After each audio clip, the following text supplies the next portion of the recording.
The MK Ultra program left the lab and hit the streets in a big way in the early 1980s, and again in 2001, immediately after the 9/11 attacks. Many more people were added to the target list, which now numbers in the thousands. The target is faced with a full coverage system that was developed by the Defense Advanced Research Projects Administration. The ability to follow the target individual and monitor them everywhere they go using their cell phone, car-based tracking systems, or in some cases implants such as the Vera chip, or by other means. The use of different groups to follow and harass targets numbers in the hundreds of thousands of people. The different groups who do the active physical organized group stalking are generally cause-oriented groups. For instance, anti-abortion groups are motivated, lied to, by telling them that the target is an abortion rights activist or proponent. Local community crime watch organizations are told that the target is a known criminal. Ethnic organizations are told that the target is a committed racist. Neo-Nazi groups are told that the targeted individual is a race traitor. In short, many different groups are used. Some who are diametrically opposed to each other are brought into the program.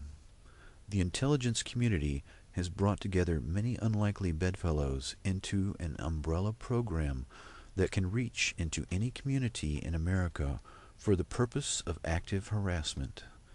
The idea that the government can infiltrate neo-Nazi as well as anti-abortion groups may seem fantastic, but a careful reading of the history of neo-Nazi groups will reveal that most of the leaders were either government agents from the beginning of their careers or were later recruited by paying them after years of lackluster interest from the general public.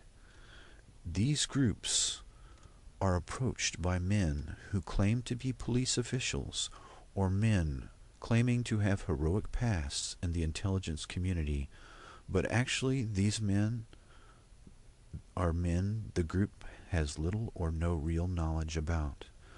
The idea that normal citizens that compose these very different groups, such as police watch groups, church groups, gay and lesbian groups, might actively follow, harass, and assist in the torture and occasional murder of targeted individuals that are total strangers might seem fantastic, but the Milgram experiment has proved otherwise. Briefly, Dr. Stanley Milgram set up an experiment where the target was an actor, and the test subject was the torturer. An authority figure, essentially a man in a lab coat, told the subject to push a button to deliver an electric shock to a man who was an actor, unbeknownst to the test subject, sitting in another room and viewed through one-way glass. The majority of psychologists believed that only sociopathic personalities, making up 1 to 2% of the general population, would willingly injure or kill on command of an authority figure. Nearly 70% of people off the street were willing to deliver a lethal or near-lethal electric shock to a complete stranger on command from an authority figure. The psychology professionals were all shocked themselves at the results, and the intelligence community also took note.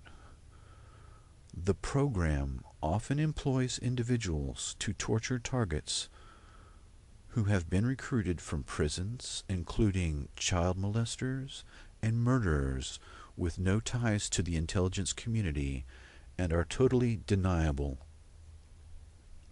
Targets are often filmed in their homes using technology that can be bought at any spy store, or higher-end devices that record and videotape their very private lives. The target can be depicted in a most unflattering manner and provoked by attacks to behave in irrational ways, and these behaviors are shared with the stalking groups in order to motivate them in their harassment activities. This is accomplished by using the active, physical torture of microwave weapons or the behavioral manipulation detailed in the NS General Aquino's Mind War paper. The stalking groups themselves are part of an experimental program to see how to motivate large groups of people to engage in antisocial behaviors that can be directed against targeted individuals. The targets themselves come from many different backgrounds: government whistleblowers, political activists, family members of people in the military or the intelligence community, scientists with important technology that is coveted by high-level perpetrators, victims of satanic ritual abuse, and even people sold into the program by a jealous spouse or business partner in a very new type of murder incorporated. The typical target is tortured in their home and place of work, as well as harassed in public. They have their homes entered and their personal possessions vandalized. Their mail is stolen.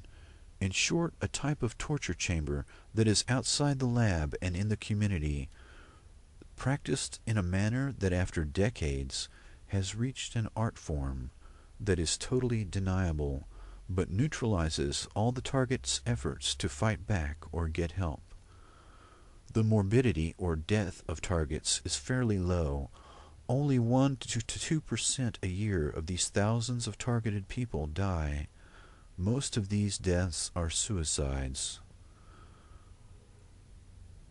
The triad of active gang stalking, physical torture with microwave weapons, and emotional and behavioral manipulation make the lives of targeted individuals a fate worse than death.